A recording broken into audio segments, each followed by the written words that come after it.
সংবাদ প্রকাশের নিয়মিত আয়োজন আমিও আঁকতে পারি। তোমাদের সাথে আছি আমি চারু হাবিব। গত ক্লাসে এঁকেছিলাম আমি 2, তো আজকের ক্লাস আঁকবো হচ্ছে আমরা 3 দিয়ে আমরা কি কি আঁকবো সেটা আজকে আমরা শিখি।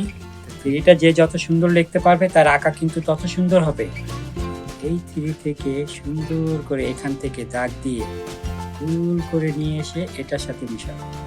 মিশানোর পর আমরা এখানে এভাবে মুছ দিব, দিয়েছি, এখানে একটা কান দিব, এখানে একটা কান দিব, দিয়েছি, এখান থেকে লেজ দিব, এখানে পা দিব,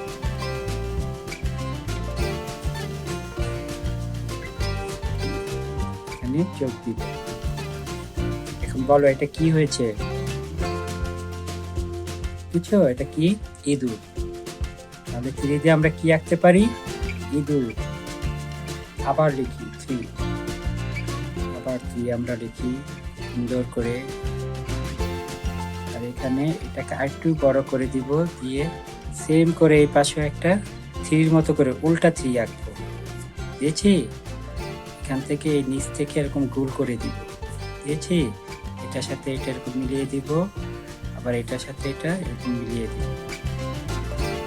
কি হয়েছে আমাদের? কলস। তাহলে কি আমরা কলসটাও কত সহজভাবে আঁকতে পারি, তাই না? তাহলে আমরা 3 দিয়ে আবার কি আঁকলাম? কলস। আবার আমরা 3 আঁকলাম সুন্দর করে, এটা এঁকেছি। এবার এখান থেকে স্ট্রেট নিচের দিকে দাগ দিয়ে দাও। এবার এখান থেকে অ্যাঙ্গেল করে দাগটা এটার সাথে মিলিয়ে দাও। এবার এখান থেকে ঠোঁটটা দিব, দিয়েছি। এখানে চোখ দিব, দিয়েছি। ডানা দিব, দিয়েছি। এখানে 2টা পা দিব। তাহলে কি হলো আমাদের? এটা পাখি হয়েছে। 3 দিয়ে আমরা পাখি, টুনটুনি পাখি। তাহলে কি আমরা 3টা এঁকেছি আজকে। কি কি আঁকলাম 3 দিয়ে? ইঁদুর এঁকেছি, কলস এঁকেছি, আর টুনটুনি পাখি এঁকেছি।